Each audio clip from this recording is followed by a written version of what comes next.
Are you guys familiar with this passage from Second Kings? The story of Elisha and his servant. Is this what you sent earlier? This is one that would have come out of your Sunday school class as a kid, probably. So, Elisha's getting chased by the king of Syria, and he's surrounded by horses and chariots, and his servant gets up early in the morning, goes out, sees the army and horses and chariots all around, and he says, "Hey, we're screwed," basically. Yeah. And Elisha goes, "Lord, open his eyes that he may see." And the Lord opened the eyes of the young man, and he saw, and behold, the mountain was full of horses and chariots of fire all around Elisha. So when you hear and read that story, what was his servant seeing? What did God open his eyes to see? Well, I always thought it was angels, but Okay. I don't know. Why were they not, why were they not typically seen?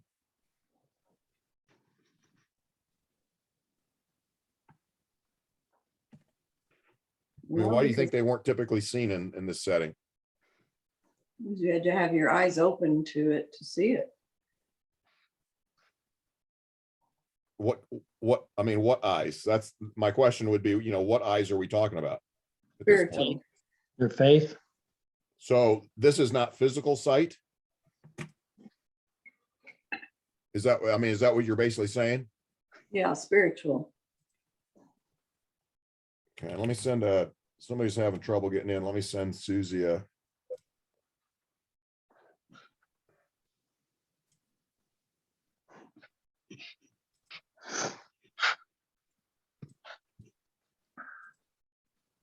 Quick note here.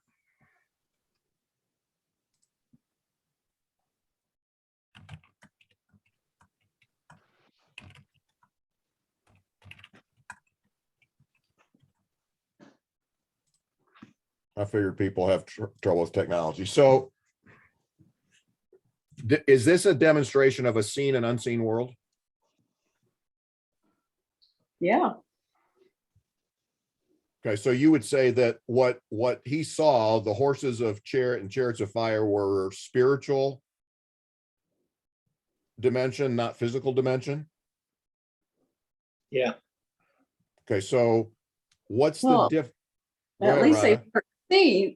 Whether they were spiritual or physical, they weren't seen. That's for sure. They can't be physical if they're not seen, right? Well, I don't know. Not if. I mean, if it was a real horse and chariot of fire, wouldn't it? I mean, you would see it. It's not like Invisible Man. Yeah. So this has to be a totally different dimension that we're working with. So, with that in mind, when you go to look at that, you've got this issue of, what happens when we get to understanding what's going on in the unseen world. There's a whole different ball game that goes on with this. And so in the seen and the unseen, there's a connection between these that has to be connected somehow biblically. So how do you connect what we see in the physical world and what is unseen, what that reality is? So if that's the case, God in the Bible, and I'm going to focus a lot on the Old Testament tonight, that the Old Testament would refer to God as Yahweh. That's the I am, correct? We would refer to this God as Father. Okay, large G, Yahweh Father. Okay, you tracking with who I'm talking about here? Yes. So in this setting, we discover that God created multiple dimensions, and that's what we had in Second Kings.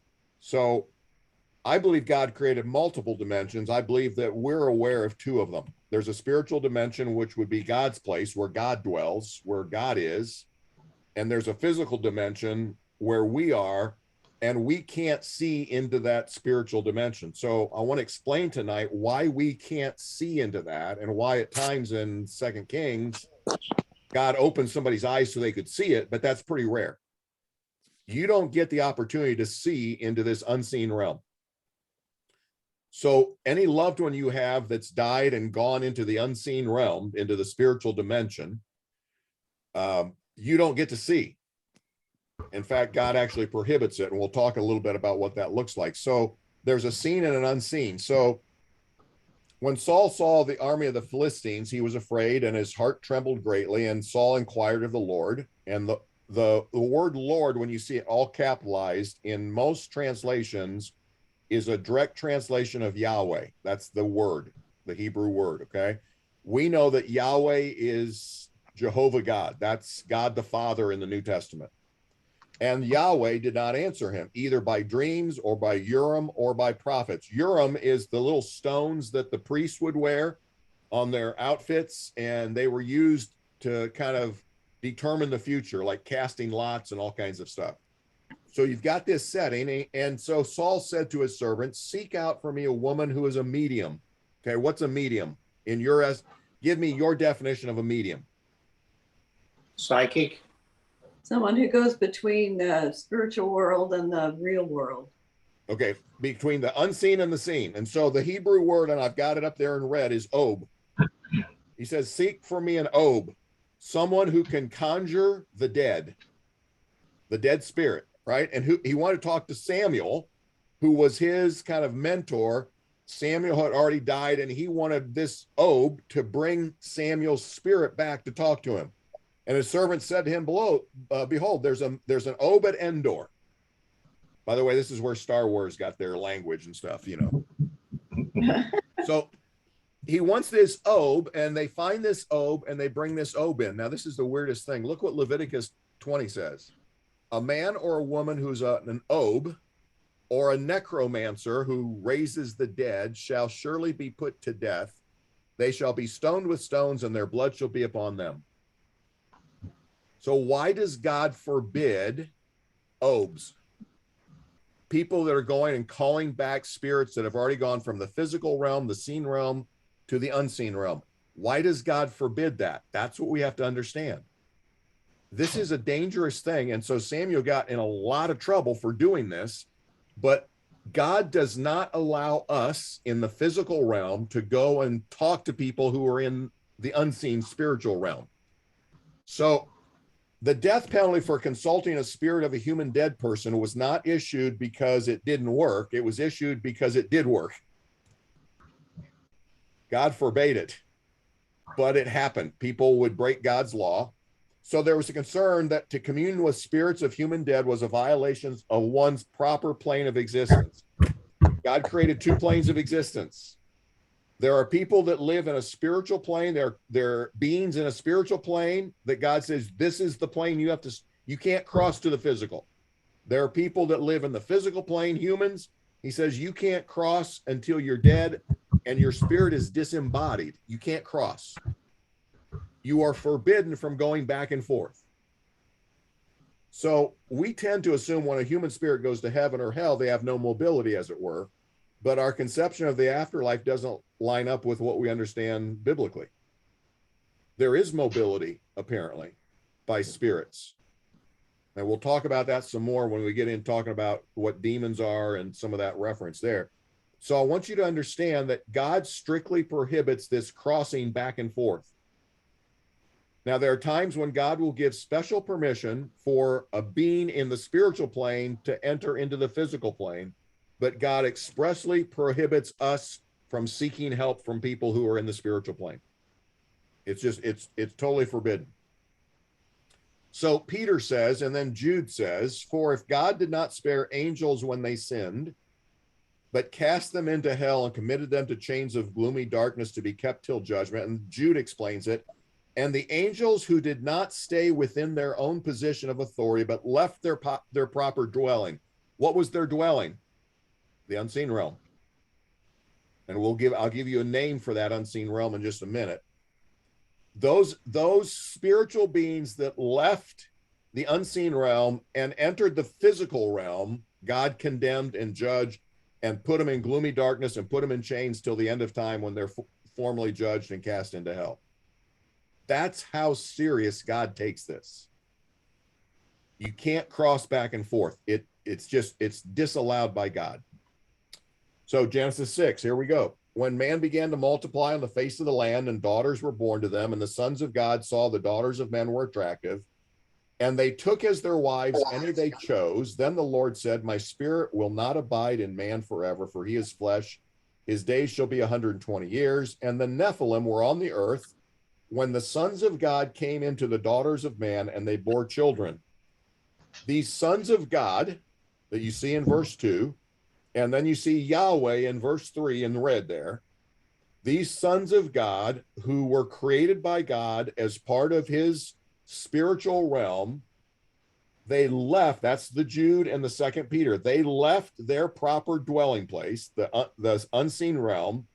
They crossed over to this planet, to the physical realm, had sex with women, and bore children. You say, well, why did they do that? I'll talk about that in a little bit. They bore children, and these children were hybrid. They were spiritual, physical hybrids, and they were monsters. Think of Goliath. Goliath was one of the descendants of these Nephilim. And throughout the Old Testament, there's reference to it. And because of that action, that rebellion of these created sons of God, when they rebelled against God and they violated God's rules, the Lord saw in verse 5 that the wickedness of man was great in the earth, and that every intention, there's evidence, and if you're interested, I'll show you some of the extra biblical evidence for why this was such a problem. It got so bad, and they corrupted these hybrid offspring corrupted humanity so bad that the Lord regretted he had made man on earth. And so this was the beginning of the flood solution. Okay. So now we've got beings who weren't supposed to leave their proper place. They left it.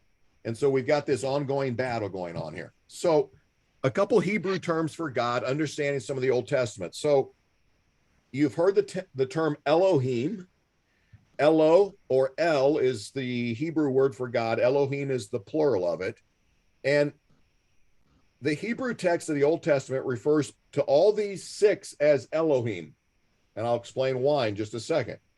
Yahweh, the God of Israel, over 1,000 times in the Old Testament is called Elohim. The members of Yahweh's council, I'll explain who that is, they are called Elohim. The gods of foreign nations are called Elohim. The English translation of Elohim is God or gods. Demons in Deuteronomy 32 are called Elohim. Spirits of the human dead are called Elohim. Angels are called Elohim. How can all six of these be Elohim and Yahweh be Elohim? That's what we have to come to grips. And most Western Christians never come to grips with the concept of who the Hebrew Elohim actually is. So, since God is a spirit and the father of all spirits, according to Hebrews 12, then the realm of the spirits is where God lives. So John says you must worship God in spirit and in truth, right? Because God is a spirit, John says. Where does a spirit live? A spirit lives in a spiritual world, a different dimension, not a physical world. So the beings who are created by God, who belong in the spiritual realm, are therefore, quote, divine. And the best word in Hebrew that captures that is Elohim. Elohim is a divine being who inhabits a spiritual plane of reality. At the moment of death, of human death, when our spirit leaves our body, our physical body stays in the physical plane. Our spirit then crosses over into the unseen realm, the spiritual side of things. And the moment we cross from the physical to the spiritual, the Old Testament would refer to us as Elohim, because that's a plane of existence. It's where we exist. My dad, my brother, Ted, your wife, all the loved ones and people, the minute they cross over, they are referred to in the Old Testament as Elohim, because it's a place where you exist. It's not a title. Okay, you tracking with me here? So Elohim is a designation of an existence. So we have the physical world we live in, and then we have the Elohim world that's totally spiritual and totally unseen. So there's a design by God, and I don't have it all. I don't have time to go into it all tonight. It seems to me as I study Genesis, that God's original plan will come to fruition in the future. It was frustrated by disobedience. In the future, the spiritual realm and the earthly realm are merged in the eternal state, new heaven and new earth. Are you tracking how the Bible talks about that? God comes down and dwells with us. That's the promise of Scripture for the Christian, is not that we go live with God, but that God comes, lives with us in a new heaven and a new earth. And that is a merging of those two the unseen realm and the seen realm are merged in the future. That's the promise of eternity. There's no more separation. Okay.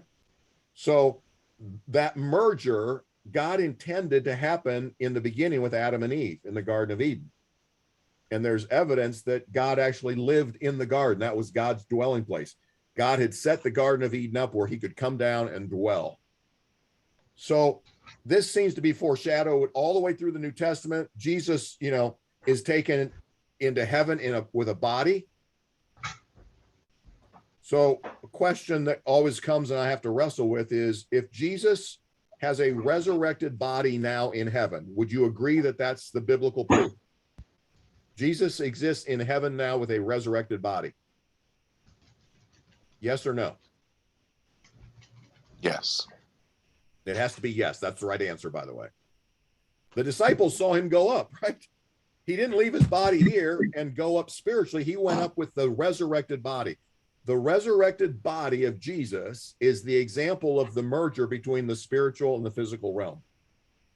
Jesus is seated at the right hand of God right now, the Bible tells us. How could he be seated at the right hand of God if he doesn't have a body? Then it's just an abstract statement. Jesus has a physical resurrected body in heaven right now. So there is the exception to the crossing planes. But Jesus broke and started that exception a long time ago, and I'll show you that with the angel of Yahweh. So the transfiguration, remember that story where Peter, James, and John somehow recognized Moses and Elijah? Now, did you ever ask yourself, how did they know that was Moses and Elijah? Sure. I mean, there's no pictures of Moses. I mean, they're not carrying around in their wallet, this is Elijah, or they didn't see him in a post office or anything.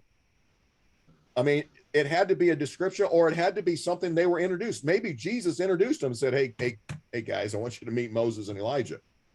There's another exception to those that had been disembodied and were now in a spirit level coming back in a physical manifestation on the planet. Okay. So we go all the way back to Genesis 1. What was God's original design as that's going through? So keep in mind that God's original design in creating humanity was to merge the seen and the unseen into one. And in the future, because it's been frustrated by disobedience, in the future, that's what's going to happen. God is going to live with us, and there'll be one dimension that we all share. So here we go in the Old Testament. All beings who are called Elohim in the Hebrew Bible, this is the characteristic. They all inhabit the non-human realm, the spiritual realm. They're not part of the world of humankind. They don't have bodies. Okay? They're spiritual. This is why God got so upset in Genesis 6 when these disembodied sons of God took on bodies and came down and had sex with women and created an offspring. And that's why God condemned them. So Elohim as a term indicates residence, not a set of attributes. It's the domain and entity of where people dwell. It's not who they are. Yahweh is an Elohim, but watch what happens here. So are the lesser gods of his council. So are angels, demons, disembodied who inhabit the spiritual world. Everybody that's living in that spiritual world, disembodied, is an Elohim. So the proper domains are separate and distinct. So what happens is, Yahweh is an Elohim, but there's no other Elohim that's Yahweh. Now just think and process that for a moment. Yahweh is a distinct name of the top God. He's the creator God. That's the best way to refer to Yahweh. He is the creator God who creates out of nothing. And though there are other Elohims, there's no other Yahweh. There's only one Yahweh. He's not first among equals. These other Elohim are not equal with him. He's unique and stands alone at the very top. And the belief that Yahweh is utterly and eternally unique and there's none like him is never contradicted by the term Elohim. Elohim is a term that refers to residence, not position and title or rank. Okay. So Yahweh is who we refer to. So as we're getting into this, Yahweh as a term doesn't speak of a range of attributes. I want to talk about attributes in a moment here. And it just refers to where one lives or exists. So this is important to understand, because when we talk about Yahweh in the council, in his divine council, you have to understand how this thing is structured and why Yahweh does this. So let's see if we can figure that out. Psalm 82. God, and the Hebrew word there is Elohim, stands in the assembly of El. Adoth El is the phrase for El, the assembly of El. In the midst of the gods, Elohim, he renders judgment. Now, who is who in that statement? God stands in the assembly of El, in the midst of the gods, he renders judgment. Well, the psalmist is referring to the first God is Yahweh. In the midst of the gods are Elohim, but they're not Yahweh. They're lesser gods. Most Christians don't understand that there are real gods that were created and that exist, not just one Yahweh God. Well, we just worship one God in three, Father, Son, and Holy Spirit. That's great, but the Bible is clear. There are a multitude of other gods, real gods, not made up gods, small g, not Yahweh, lesser than Yahweh. These are gods that Yahweh created for a specific purpose. Psalm 89. Let the heavens praise your wonders, O Yahweh, your faithfulness in the assembly of the holy ones. Who's the assembly of the holy ones? That's his divine council. That's these lesser gods that God created. For who in the skies can be compared to Yahweh? And the answer to that is no one. Yahweh is the greatest. For who among the heavenly beings is like the Lord, like Yahweh? None of the created sons of God or angels or other created beings in the spiritual realm are like Yahweh. Yahweh is the top of everything. Yahweh, a God greatly to be feared in the council of the holy ones. What's the council? These are the sons of God that we read about in Psalm 82 that God created. They are referred to as Elohim, but Yahweh is awesome above all who are around him. Okay, you tracking how this is going now? Yahweh is at the top. He's created lesser gods around him. 29. Ascribe to Yahweh, O heavenly beings, and that is B'nai Elim. B'nai is sons of God. Elim is God, sons of God. Ascribe to Yahweh glory and strength. Ascribe to Yahweh the glory due his name. Worship Yahweh in the splendor of his holiness. Who is supposed to be ascribing glory and worship and splendor to Yahweh? The sons of God, the divine council. The people God has surrounded himself are commanded in Psalm 29 to worship and ascribe glory to Yahweh, because Yahweh is the only true top of the heap God, the creator God. He created these lesser beings. Well, how do we know he created them? Well, in Deuteronomy 32, when the Most High, Elyon, gave to the nations their inheritance, when he divided mankind, he fixed the borders of the people according to the numbers of the sons of God. There's that B'nai Elim. This is the divine council. The sons of God are the beings that God created to be part of his inner circle. But Yahweh's portion is Israel, Jacob. I'll explain some of this about as we go through. I want you to understand how God, Yahweh, stands above his next layer of created beings. Job 1 talks about this, sons of God. Now, there was a day when the sons of God, that's the B'nai Elohim, came to present themselves before the Lord. So God calls his group together, his divine council together. It's like a regular staff meeting. They come in and present and they take their place. And Satan, which in Hebrew is the Satan, Ha-Satan, is the Hebrew.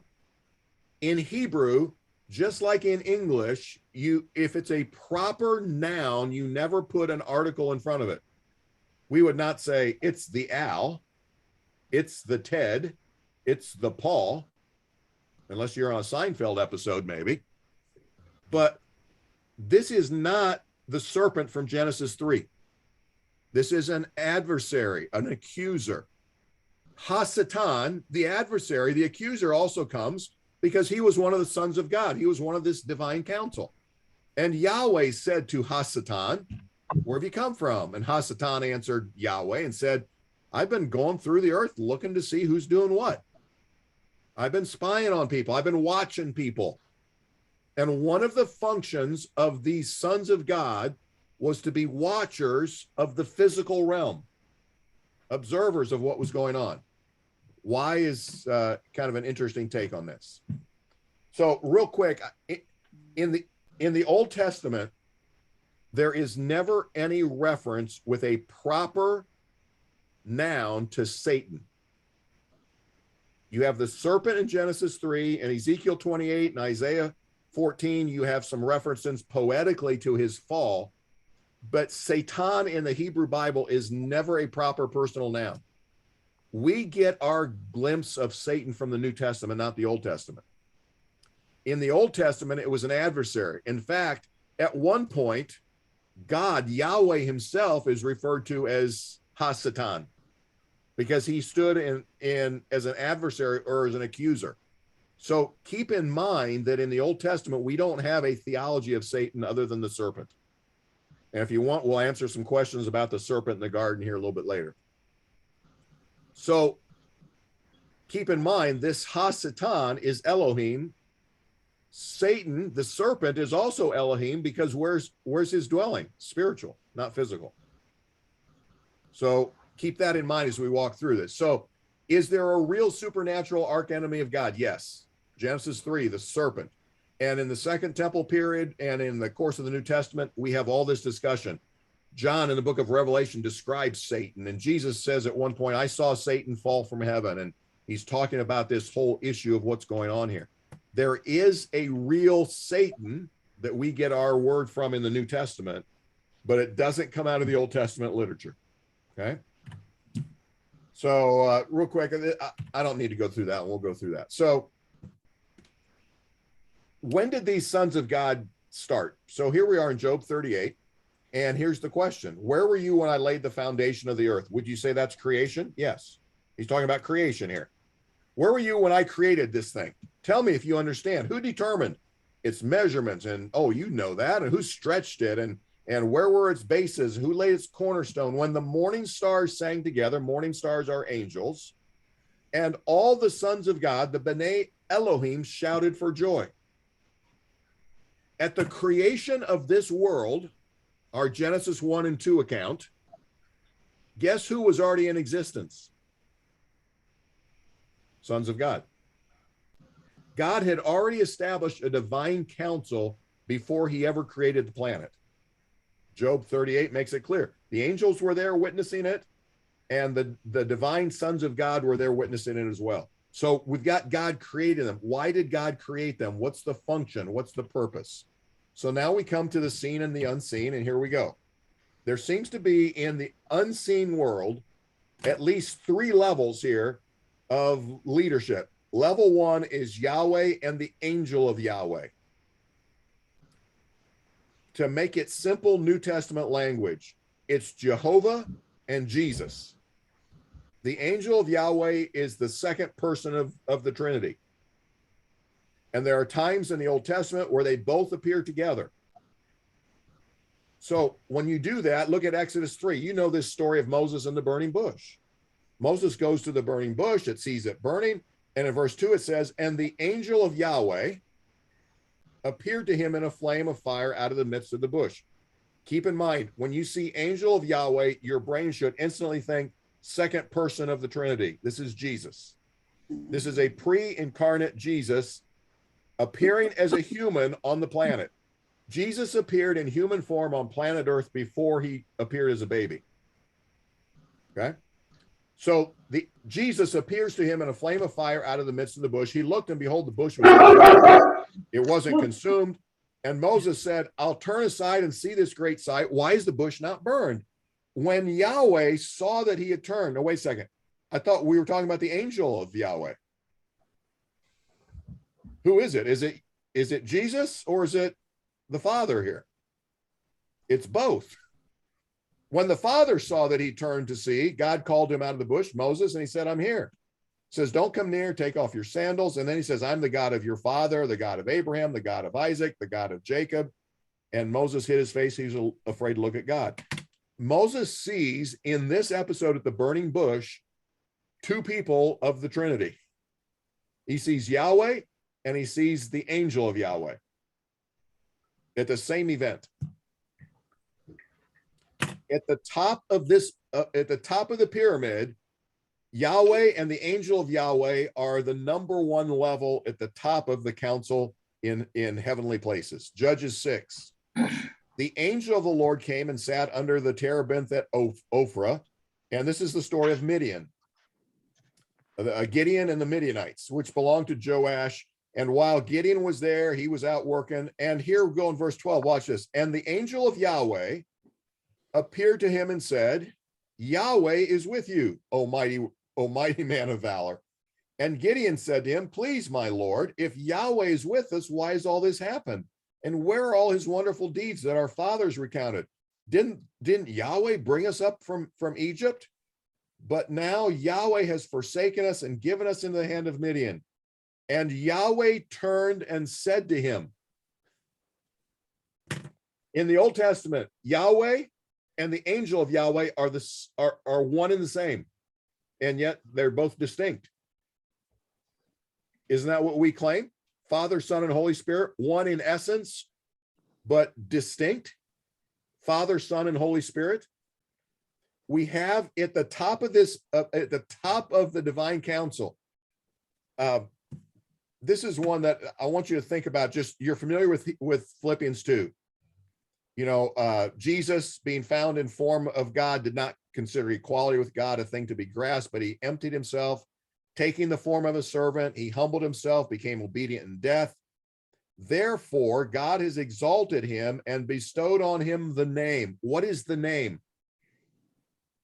Well, we read it in English, and we read it as Americans, the name that is above every. What is the name that is above every name? Jesus. You would say Jesus, right? Yeah. When I came home from Africa, Jesus was playing center field for the Houston Astros, and it freaked me out. He was a Golden Glover, though. Yeah, and I'm thinking there's only one Jesus, Mhm. but it was Jesus playing out there, right? Watch what happens here. So that at the name of Jesus, every knee should bow in heaven and on earth and under the earth, and every tongue confess that Jesus is. In the Old Testament, that would be Yahweh. In the New Testament, it's Jehovah. Jesus is Jehovah Yahweh, to the glory of God the Father. The name that was given him, the name that is above every name, is not the human name Jesus.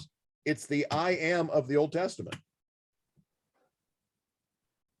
The name that is above every name is not the actual name Jesus, which in Hebrew is Yahshua.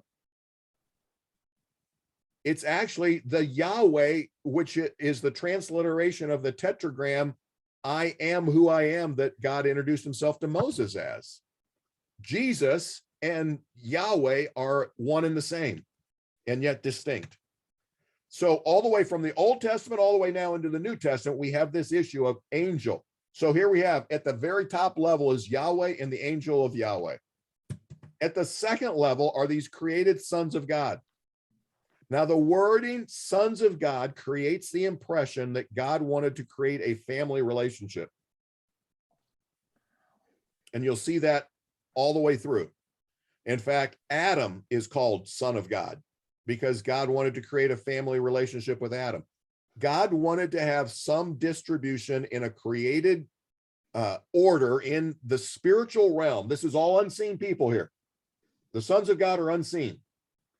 Level 3 are angels, in Hebrew, malach.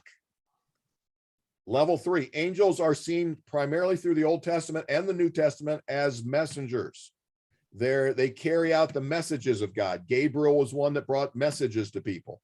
And so you've got this level. At a lower level down here, we have this physical dimension, which is human.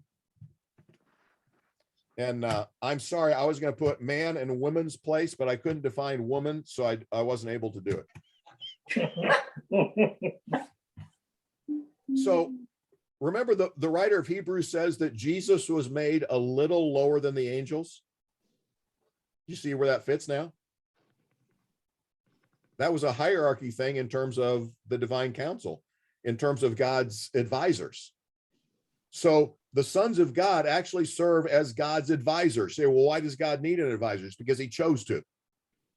Why does God need humans? Because he chose to. Why did God create us? Because he chose to. What does that choice mean? The Bible refers to Jesus when he became human, that he was made lower than the angels. And this is why: the understanding of the seen and the unseen. Jesus was lower than the boundary between the unseen and the seen world. So does Yahweh share attributes with lesser creatures? Here's 2 theological terms that'll be on your final exam: communicable and incommunicable. God has attributes that he communes, he assigns, or he shares in a community with other people. Love, mercy, intelligence, etc., etc. Okay. Those communicable attributes are shared with the sons of God in his divine counsel. They are also shared with what? Humans who he created, what? In his image, it says. We'll look at that in just a moment. So these are communicable. Incommunicable attributes are omnipotence, self-existence, omniscience. There is no one other than Yahweh and the angel of Yahweh, Jesus, and the Holy Spirit that are self-existing. Everything apart from Yahweh is created. It's not self-existing. This is an incommunicable attribute of God, of the Father God, the Creator God. Omniscience, omnipotence. These are all things that he cannot pass to somebody else. But understand, God shares a lot of attributes that he can share with others in his created order. And these sons of God, now, one of the communicable attributes is this thing we call free will. Can I have love if I don't have free will?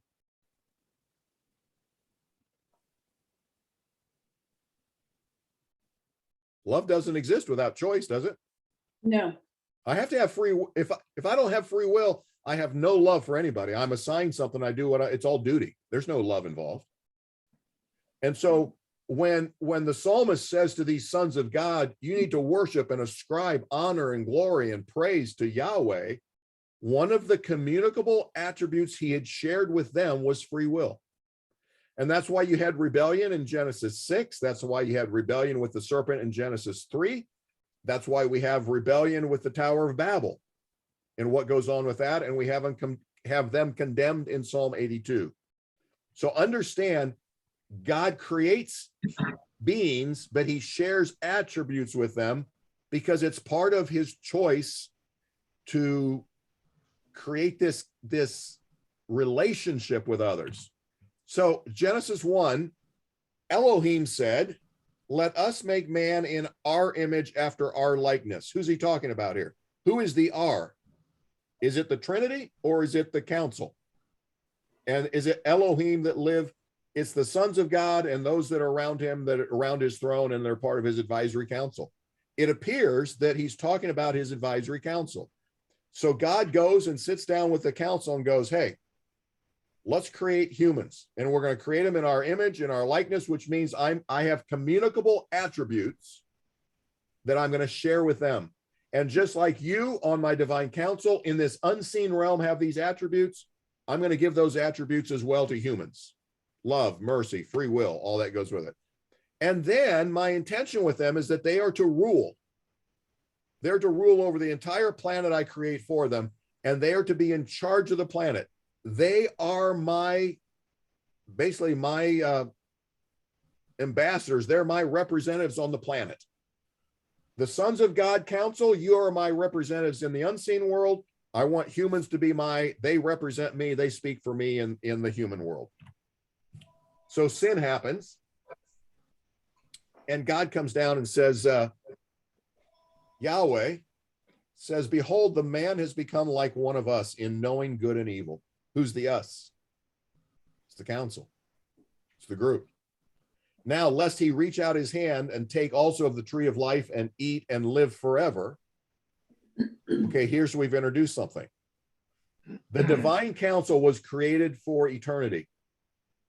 They were eternal. As long as they stayed in their proper plane of existence, they were eternal. The minute they stepped out of that plane, God condemned them and locked them up and said, you're there for judgment. As long as they stayed in the plane, there was an eternal thing. But then you go to Psalm 82 and he says, you guys have screwed it up and now you're going to die like humans. So we've got multiple rebellions taking place. And therefore God sends him out. Why did God send him out of the garden? Because he didn't want him to eat and live forever. And so he drives man out. He places the cherubim and a flaming sword and to guard the tree of life. By the way, John in Revelation talks about in eternity, in the new Eden, he talks about the tree of life and what the significance of that is and what the significance is for the nations that are around him. So we've got this image of God issue going on here. This is the one I really like. So Daniel, one of my heroes of the Old Testament, I think. Daniel said, I'm seeing this vision, and thrones were placed, and the Ancient of Days took his seat. The Ancient of Days is Yahweh. What are the thrones all about? It's the divine council. The picture Daniel has is of Yahweh taking his seat in the midst of the council, and the sons of God are gathered around him in the divine council. And this is what Daniel sees in this image. He took his seat, and the clothing was white as snow. And oh, by the way, if you read through all of Daniel 7, you'll discover this was for a judgment. The divine council is meeting for a judgment of the beasts that Daniel was describing. And then in the next verse, it talks about the destruction of those beasts. Now, here's the description of Yahweh. He took his seat. His clothing was white as snow. The hair on his head was like pure wool. His throne was fiery flames. Its wheels were burning fire. This is right out of Ezekiel, too. It's almost identical to Ezekiel's description of Yahweh's throne.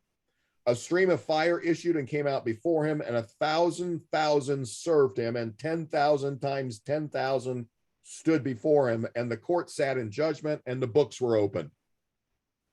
There are lots of books kept in heaven. The one that matters is the book of life. If your name is not found written in the book of life, you're not getting into heaven. But there's lots of books kept, which is kind of scary to me if you think about it. This is the throne room. You got this picture? Now, a couple verses later in 13, he says, I saw in the night visions, and behold, with the clouds of heaven, there came one like a son of man. And he came to the Ancient of Days. This is not Yahweh, the Father.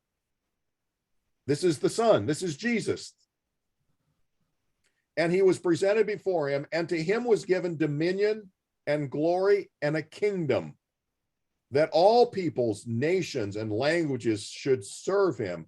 And his dominion is an everlasting dominion which shall not pass away, and his kingdom one that shall not be destroyed. You see the complete picture of what's happening in the spiritual realm? We have the only thing left out of here, and it's described earlier here, the angels serving him, thousands, about thousands. That's the level 3. Level 2 is the thrones that were placed, the sons of God. Level 1, the Ancient of Days. Level 1, Son of Man. He's given power and glory and everything because they're equal. It's just an amazing picture of what happens in God's throne room. You say, so why is this so important? Because Peter, writing through Mark, says, again, the high priest, this is right before Jesus' death. The high priest says to Jesus, are you the Christ, the Messiah, the Son of the Blessed? And Jesus said to him, I am. What's that? Yahweh. You're not allowed to say that if you're a Jew. You don't even say it. You say Adonai. You don't say I am. I am. And you will see the Son of Man seated at the right hand of power and coming with the clouds of heaven. Look at this. How did he come? In the clouds of heaven in Daniel 7. The minute Jesus said that, this high priest knew Daniel 7. He goes, you're blaspheming. Look what he says. And the high priest tore his garments and said, what further witness do we need? You've heard his blasphemy. He's claiming to be God. He's claiming he's the person in Daniel 7. And they condemned him, deserving death. It's amazing when you see this unseen world. So why is the unseen world so important? All right, here we go. When the Most High apportioned the nations at his dividing up of the sons of humanity, this is the Tower of Babel, Genesis 11. He fixed the boundaries of peoples according to the number of the sons of God. There were 70 nations listed in Genesis 10, 70 sons of God, each got a nation when God divided it up, because God basically said two things. I started with Adam and Eve. They screwed it up. It got so bad with the sons of God rebellion in Genesis 6. I sent the flood and I started over with Noah. Was Noah a righteous man? Yes. I started over with him, and that got so bad again. They built this tower trying to reach up to the heavens, and I've had it up to here. I'm done with humanity. I'm done with the nations. I'm going to give the nations to these members of my divine council, and each of them is going to be the quote unquote, the ruler of that nation. I'm going to give all the nations up. I'm going to start a new nation. Genesis 12, he starts a new nation with a man by the name of Abraham. And in the entire Old Testament, from then on, God focuses on Israel, building this new nation. Who stands in the way of the success of Israel all through the Old Testament? All the other nations. All the other nations. When you get to Psalm 82, God condemns those sons of God that he gave nations to, because instead of ruling them with justice and integrity, they ruled with injustice. They created these nations and taught these nations to worship them, not Yahweh. Why is God concerned that in the end, all the nations of the world are gathered back? Because God wants, again, all the nations under his leadership. God wants and cares and loves all the nations, but he gave them up in Deuteronomy 32. He gave them up at the Tower of Babel with the promise that through Jesus, he would reclaim all the nations. So you come to the Great Commission. What's the Great Commission? As you're going, make disciples of all what? Nations. Acts 2, the day of Pentecost. Jews were gathered in Jerusalem, it says, from every nation. Now, the every nation, Paul, we talked about earlier, is the known world to them. I was sharing with Paul that the Apostle Paul in Romans talks about the end of the known world for the Apostle Paul was Spain. And he said to the Romans in the last chapters of Romans, he says, with your help, I'm going to Spain because my job is to get the Great Commission fulfilled in my lifetime. Now, he never made it because he ended up getting killed in Rome. But for Paul, he was convinced it was his job to reclaim the nations. And he said it started on the day of Pentecost. This reclamation of the nations started on the day of Pentecost. If God reclaims the nations, then Israel isn't focused on anymore, because it's about God having all the nations, not just one. And so this is now what's happening in this unseen world. There are these battles, and you look through the Old Testament and you see that all the nations stood in the way of Israel succeeding because they were all controlled by a power, and Paul calls them rulers, authorities, principalities. Those are the New Testament words for these sons of God. And Paul refers to them specifically, and he says, our fight is not against flesh and blood, but against unseen powers in spiritual places. The end, the study of eschatology, is more about the unseen realm than it is about the seen realm. It's about the battle and the war that's going on in this unseen realm. So when we're looking at the seen and the unseen, here you go. What are the dimensions we focus on? Do we need to understand some of what's happening physically in our realm? Yes. But we need to take a closer picture of what's happening in the unseen realm, because that's where the real battle is being waged. And those battles are still going on today. The influence of these sons of God who rebelled against God and disobeyed God, even though they had every privilege and right So you've got two happenings with sons of God. The Bible talks about three rebellions. One is the serpent, Satan. Okay. The second was the Genesis 6, where some of the sons of God came down. And then the last rebellion was when God gave these nations to the other sons of God, and they turned against Yahweh. So do these sons of God have free will then? Yes. Still? It's a communicable attribute. Okay, but angels don't, correct? Based on what? Well, they had free will at least once to choose to go with Satan. Why don't they still have free will? Well, I don't know. You had said Is there this any years ago. is there any proof that they don't have free will?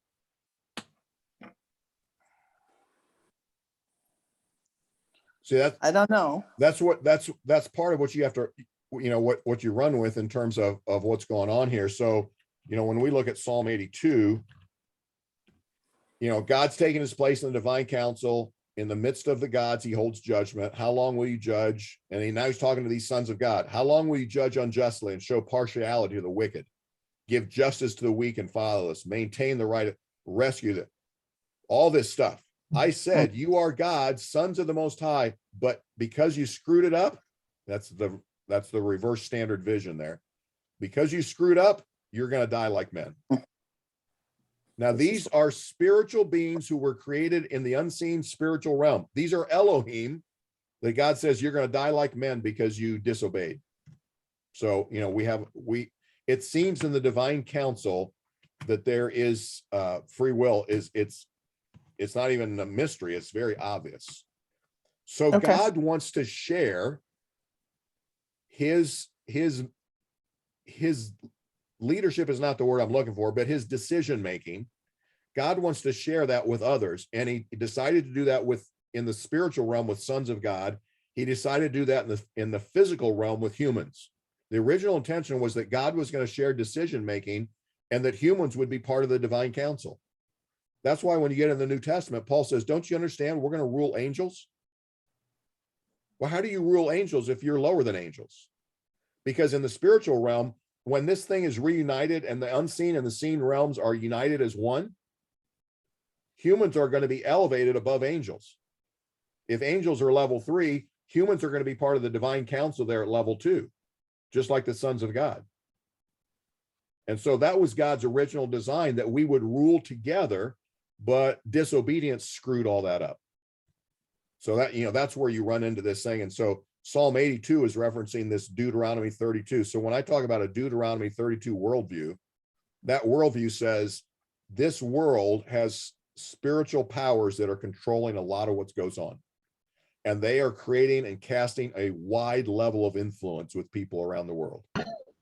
And they are screwing it up, even to the point where these nations created idols, physical man-made things, images, to invite the God who ruled them to come and inhabit so they could receive sacrifice.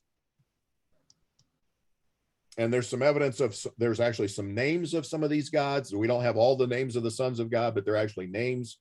And when you start looking at it, there's a book that I do some research with. It's called Deities and Demons of the Old Testament. Can you imagine the research on that, doing the research on that? Deities of Mesopotamia and all the early ancient stuff going on. It's the unbelievable thing of what we have. We don't understand how powerful the spiritual realm is. We assume that was God and angels. It's not. It's God with a divine council and then angels that serve. And there's a passage even where it talks about God was ready to put an end to Ahab, the king, and he calls his divine council together and says, all right, what are we going to do about this? And one of the divine council says, well, I'll take care of it. I'll go down with a deceiving spirit, and I'll send a deceiving spirit to him, and we'll get it taken care of. And God says, okay, go do it. I mean, this is part of the order and how God structures things. Now, the final decision is always Yahweh's, but at times it appears that Yahweh makes a decision and allows the council or angels to carry it out. Greg, I was just looking at Matthew 26:53. that said, do you think I cannot call on my Father? And he will at once put at my disposal more than 12 legions of angels. Okay, this is when he's on the cross. Yeah. That's when he was arrested. Okay, remember when he was on the cross, they taunted him and said, if you're the Son of God, call the angels in and have them take you down. I mean, that was part of that sequence there of that unseen realm. So, you know, you go back to that thing here in 2 Kings, you know, that 2 Kings 6 passage, you know, where, you know, here we've got these, open the eyes, Lord, open my eyes, and the Lord opened his eyes, and the hill was full of horses and chariots of fire. Yeah. You know, so that's the unseen. This is it. This is the spiritual forces. In this setting, those are angels. God sent angels as messengers and as protectors for Elisha in that setting. These are not sons of God. Sons of God were not permitted, it appears, to cross the threshold between the unseen and the seen. Angels at times are commanded to do that. I would swear till I die that at one point as a teenager, I was coming home from work one night, and you know, Hebrews talks about, you know, extend hospitality to strangers because it may be an angel that you're unaware of. And I to this day believe it was an angel. That I had taken a lunch to work with me that day. I was on my way home. It was pouring down rain. I'm coming off an exit, getting ready to turn and go to home. There's a guy that's hitchhiking as I'm getting off the exit. Where you don't hitchhike for somebody getting off, you hitchhike where they're getting on. I stopped over, it's pouring down rain. He gets in, happened to be an African-American. And I said, where are you going? He says, I'm going to Baltimore. I said, this is my exit. I'm turning, going home. But I packed a really large lunch today, and for some reason I didn't eat it. Would you like that lunch? Oh, he said, that would be great. And I took him up to the end where I turned, and out he gets, and I'm guessing he went right back into the unseen realm. But I mean, I'm convinced to this day that that was an angel. So, you know, Hebrews talks about that as kind of one of the experiences we have. I will tell you that we are not aware of all the unseen things around us nearly as much. And, you know, Frank Peretti's books were really scary when he wrote about all the, you know, what's going on around us and the pressure of unseen spirits all around us. But look at Elisha here in 2 Kings. This was not a rare occasion. It's just you don't see them because they're in that unseen realm. So it's possible for an angel or an evil spirit, even if you want, to be right here and not have crossed the plane. You understand what I'm talking about? No, explain that. So the plane is not a hard and fast. The unseen to the seen is not a hard and fast. Until God opened the eyes of the servant, nothing had crossed anything. They were still there. Do you think that those angels would have protected Elisha if his servant hadn't seen them? Yes, Yeah, I mean, isn't that the point? yes. Elisha is a prophet of God. And he goes, hey, I'm not worried about it. God will take care of us.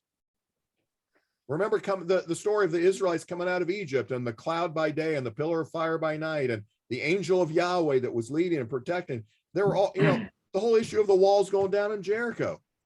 You think that was just like a magic thing happening, or there's a whole force? So until they're seen, Al, there's not that crossover. I'm with you. Okay. So they Okay. can be present in the air all around me, which is the first heaven. They can be here as long as they're unseen. They're fine. It's when they cross over and start to get involved. So when we start talking about demons, now you've got a whole different issue. Okay. So demons is a totally different class of spirit being, and they violate that rule all the time. In fact, their intent is to violate the separation between seen and unseen. That's their whole mission, is to violate that. And hence you have, you know, Jesus sending the demons into the pigs at one point, and you have a lot of, you know, demon possession stuff that Jesus dealt with. And that was part of that spiritual battle. And even remember some of the discussion he had with some of them at times. Oh, we know who you are. They would say, we know who you are. So you've got this we have to be more sensitive and aware of the spiritual power around us and the spiritual influence in our world today. And we have to attribute more of the stupidity and the idiotic stuff to this sons of God influence in geographic rulership.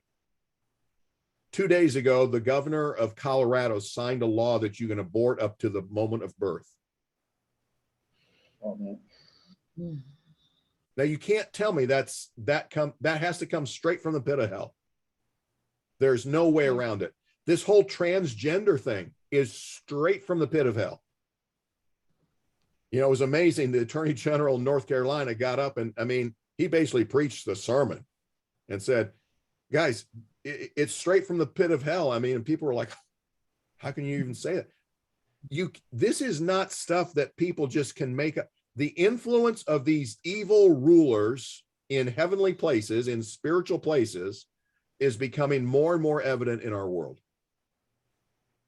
And, you know, every day I seem to be made more aware of it. I mean, there's no way that someone, for Joe Biden to say, I want 4 and 5-year-olds to consider gender surgery, that's straight from the pit of hell. There's no way that just a sinner without additional influence can go that direction. It makes absolutely no sense. Which, by the way, and I read an article the other day, which if you want an argument sometime, the gay and lesbian and whatever other letters you want to put on it movement for years have said you're born that way. If you're born that way, why are they so intent on lecturing kids and encouraging kids to change? Is it not anti-gay and lesbian what the transgender thing is doing? Yeah. The people that should be standing up against transgenderism more than anybody else is the gay and lesbian, because their whole method of claiming I'm born this way goes out with the argument. I mean, the arguments I'm seeing and the stuff that I'm seeing happen in our world today, I am attributing directly to a Deuteronomy 32 worldview. These were nations that were given over to these sons of God, and these sons of God corrupted the whole system and continue to corrupt and crave power because they know that their day is coming to a close. In 1 Corinthians 2, Paul says, Jesus was crucified and resurrected, and it was a military secret because the rulers of this present age, those sons of God and Satan, were caught unaware. They really thought when Jesus was crucified, they won. And Paul points it out very clearly. It was a secret military strategy that God went and totally defeated them. And at that defeat, now they know that the handwriting is on the wall. They know their day is coming to an end. Do they know what day it is? No, because only the Father knows, the Bible tells us. But they know at some point, when we go back to Daniel 7, Jesus is going to be named the ruler of every nation, the king of every nation, in charge. All the nations are going to be brought back under the dominion and the domain of Yahweh and Jesus. That's the ultimate goal. That's the great commission of the Bible, is to reclaim the nations. It was Paul's mission he died for. It's our mission that's given to us in the Great Commission by evangelizing, and the gospel is the only the only weapon we have, the good news of salvation. There's nothing to defeat these sons of God and the powers in spiritual realms short of the gospel. It's the only weapon we've got. And so I'm just becoming much more conscious that there are evil forces at work, and what I see humans doing, they're responsible for it, but they are being greatly influenced by it. All right, questions?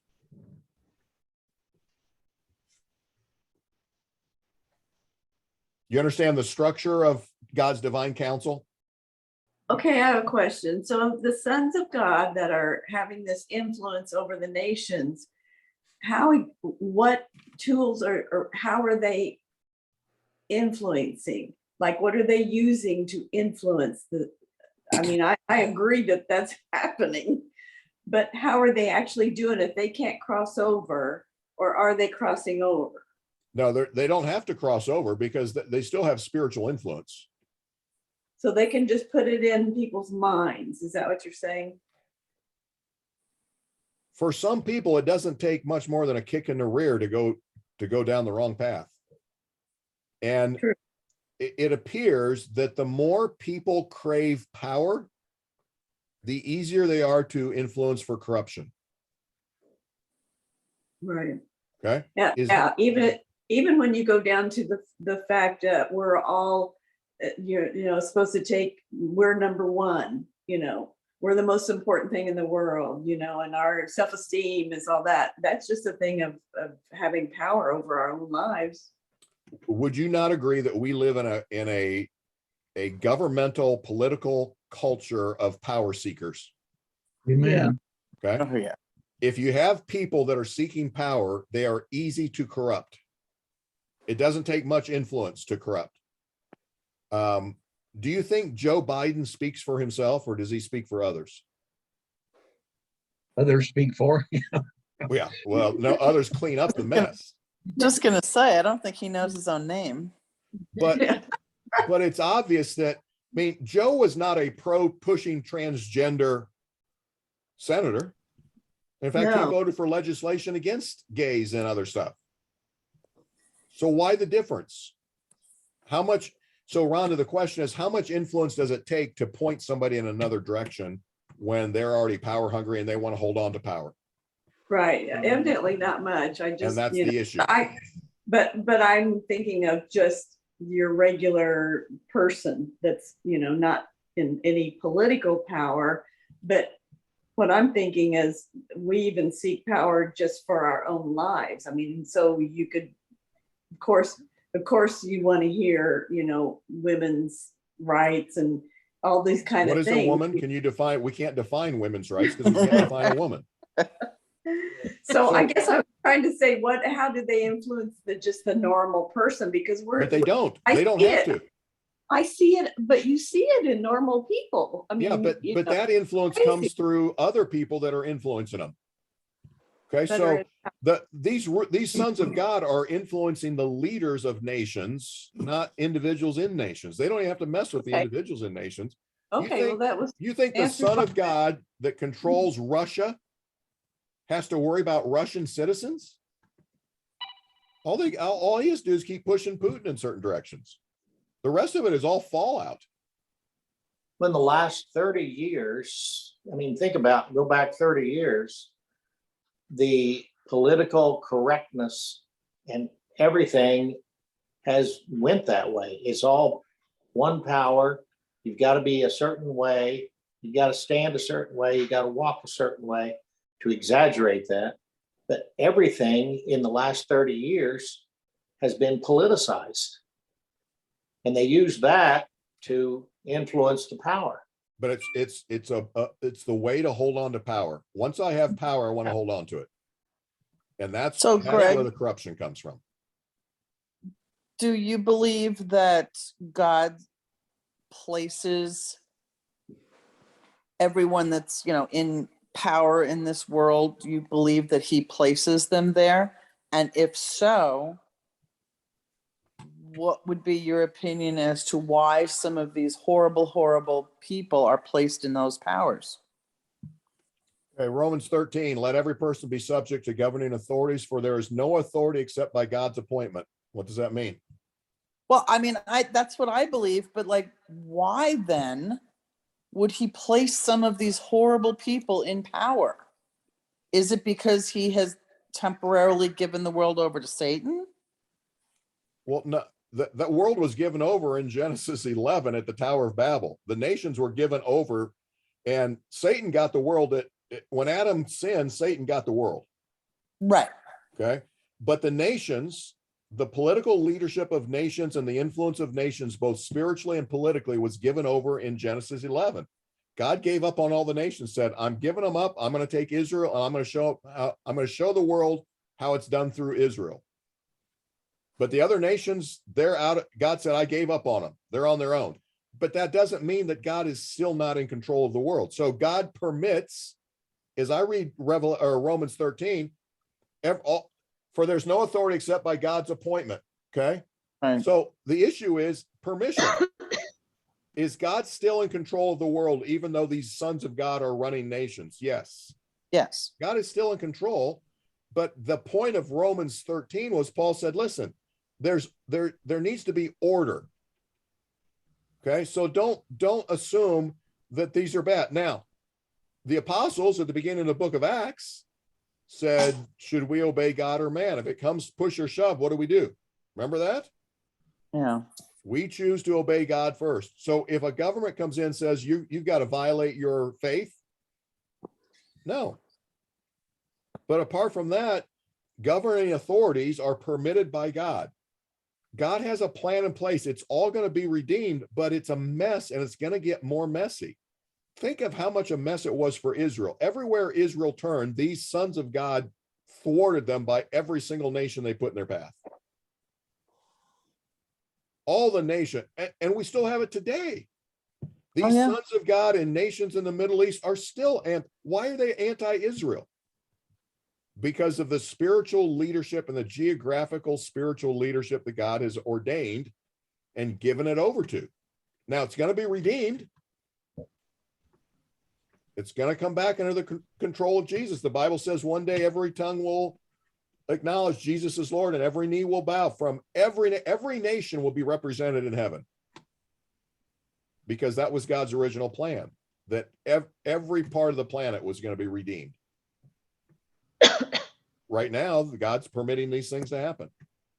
It just makes you wonder, with everything going on now, and I'm sure every generation has said this, but like, how bad was it at the time of Noah that it's not back there now?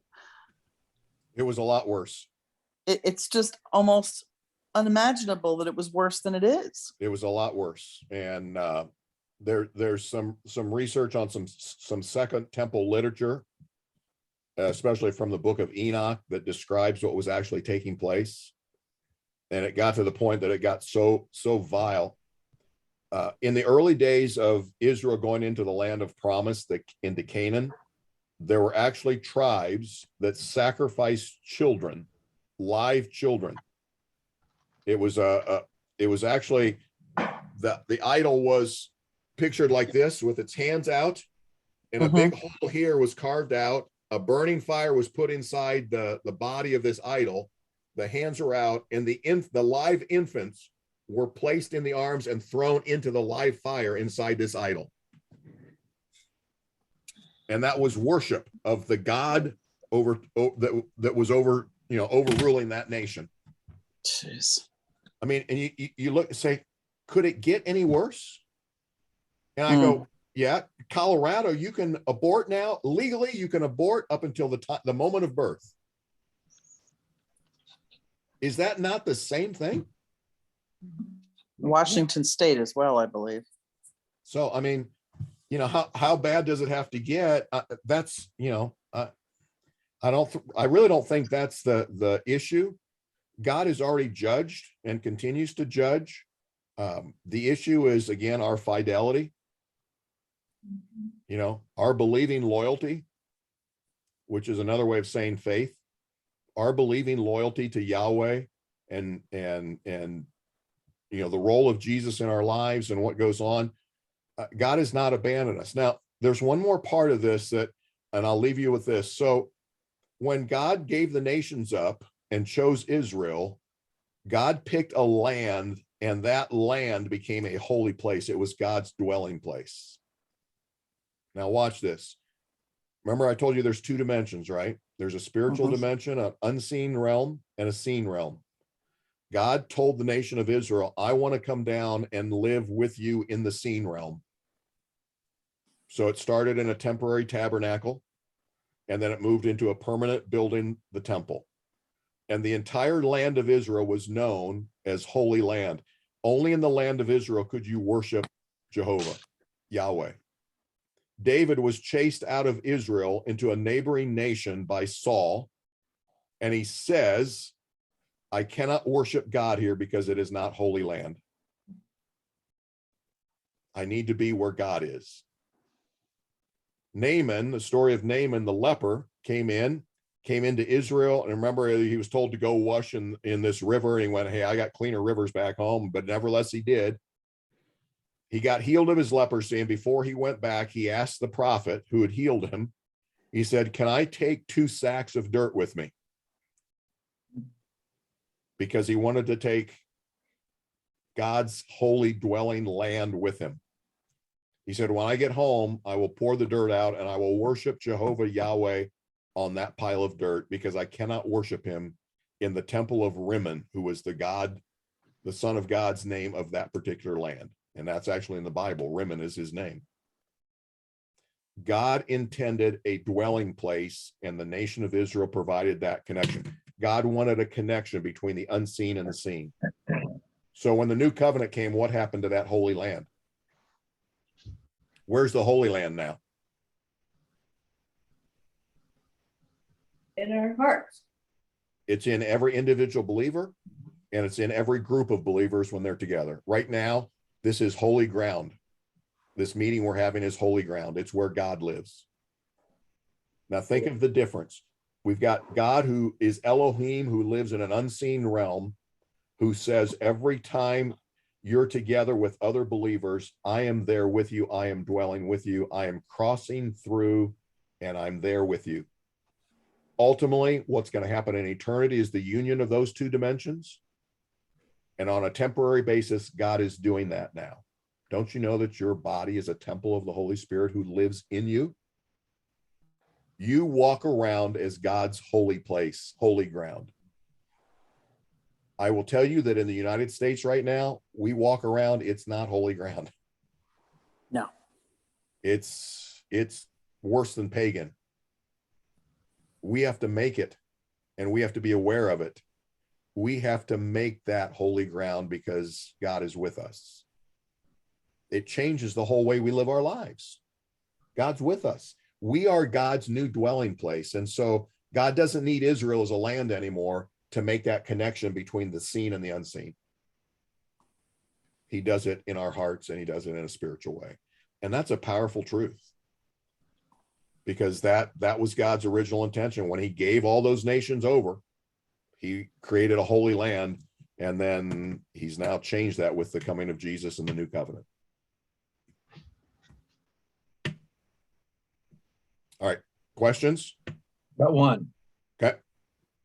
Screwy thought, but you said you were going to talk about demons sometime. And back to Rhonda's earlier question about how people are influenced. Is there any biblical truth, anything that we can find? Do the sons of God, or can the sons of God utilize demons to do their work? Is there any kind of connection that they can call on demons to do their work? Do they have control of demons? Beg pardon? Do they have control of demons is the question. Yes. Yes. Can I answer that next week? Yeah, or even if they can be in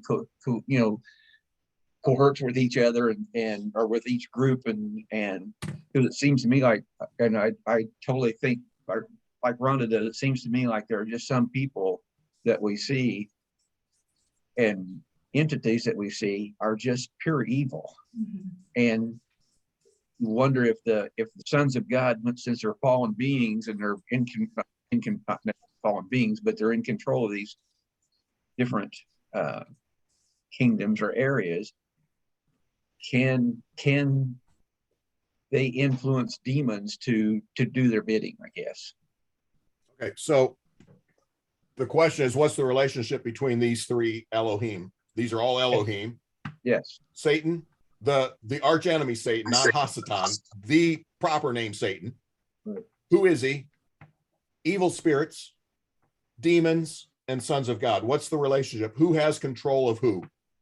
Yeah. Or does if Satan have control of the evil sons of God? Because you still have obedient sons of God.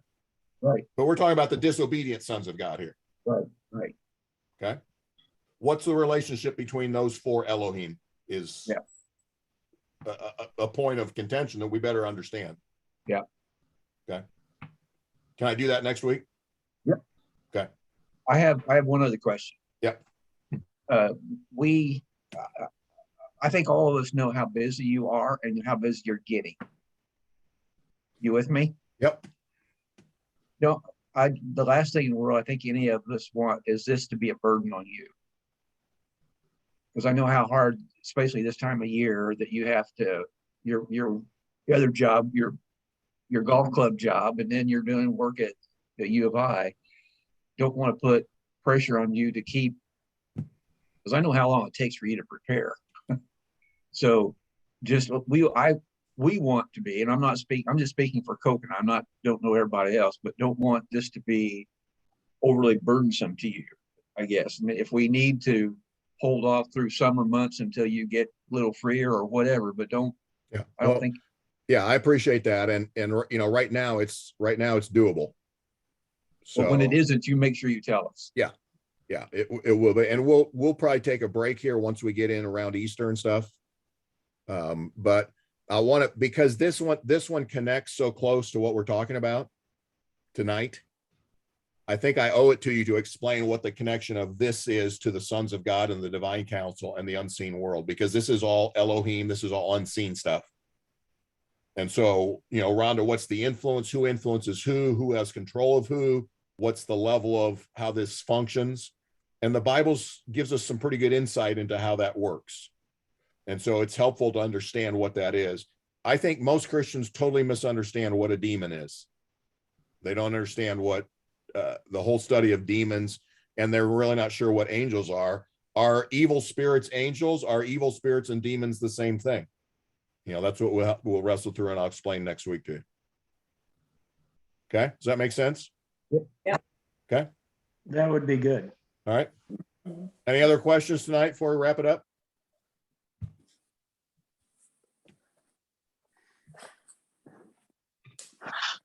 All right, what's the one point you go tonight, you go, oh, I think that's interesting.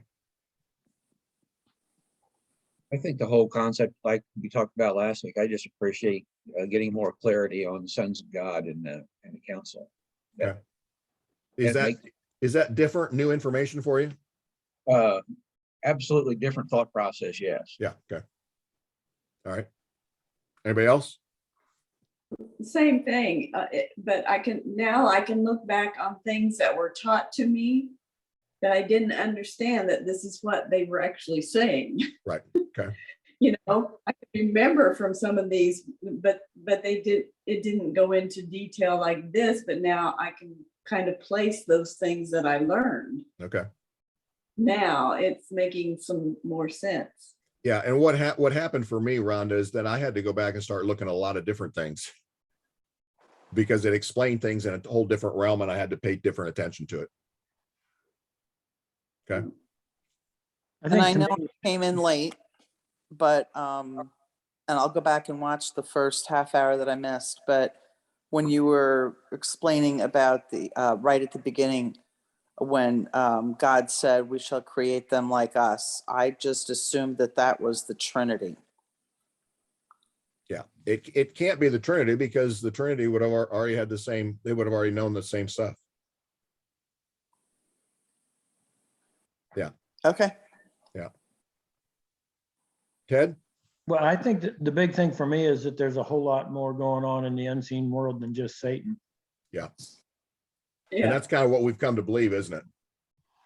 Yeah, well, that wasn't what I always thought. I Yeah. always thought we just had one enemy and one issue out there, but Right. Yeah. apparently we have, they've got a bigger team than we thought. Yeah. As long as we just watch out for Satan, we're good.